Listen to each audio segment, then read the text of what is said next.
I am still waiting for all of you to respond to my invitation to connect to LinkedIn.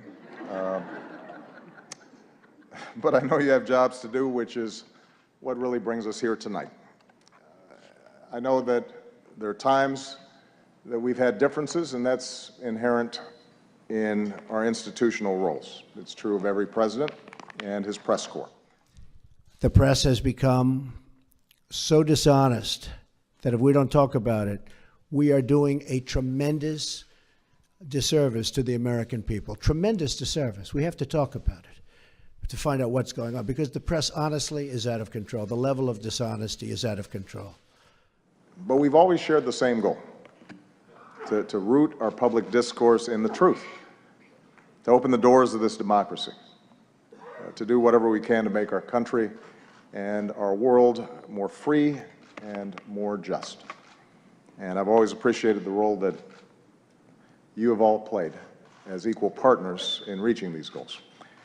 Tomorrow they will say, Donald Trump rants and raves at the press. I'm not ranting and raving. I'm just telling you, you're dishonest people. At home and abroad, journalists, like all of you, engage in the dogged pursuit of informing citizens and holding leaders accountable and making our government of the people possible. And it's an enormous responsibility. And I realize it's an enormous challenge at a time when the economics of the business sometimes incentivize speed over depth, and when controversy and conflict are what most immediately attract readers and viewers. The good news is there's so many of you that are pushing against those trends. And as a citizen of this great democracy, I am grateful for that. But I want to just tell you, the false reporting by the media, by you people, the false, horrible, fake reporting makes it much harder to make a deal with Russia. For this is also a time around the world when some of the fundamental ideals of liberal democracies are under attack, and when notions of objectivity and of a free press and of facts and of evidence are trying to be undermined, or in some cases ignored entirely. Media outlets like CNN and MSNBC are fake news. Fake news. If the media's job is to be honest and tell the truth, then I think we would all agree the media deserves a very, very big, fat failing grade. Do you notice now everybody's using the word fake news? Where did you hear it first, folks?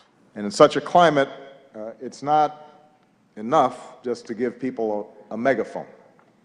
And that's why your power and your responsibility to dig and to question and to counter distortions and untruths is more important than ever. Taking a stand on behalf of what is true does not require you shedding your objectivity. In fact, it is the essence of good journalism. It affirms the idea that the only way we can build consensus, the only way that we can move forward as a country, the only way we can help the world mend itself is by agreeing on a baseline of facts when it comes to the challenges that confront us all. ISIS is on a campaign of genocide, committing atrocities across the world. Radical Islamic terrorists are determined to strike our homeland, as they did on 9/11, as they did from Boston to Orlando to San Bernardino. And all across Europe, you've seen what happened in Paris and Nice. All over Europe, it's happening. It's gotten to a point where it's not even being reported. And in many cases, the very, very dishonest press doesn't want to report it. So this night is a testament to all of you who've devoted your lives to that idea, who push to shine a light on the truth every single day.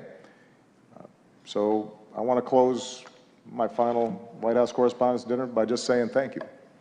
I also want to speak to you without the filter of the fake news. The dishonest media, which has published one false story after another, with no sources, even though they pretend they have them, they make them up in many cases.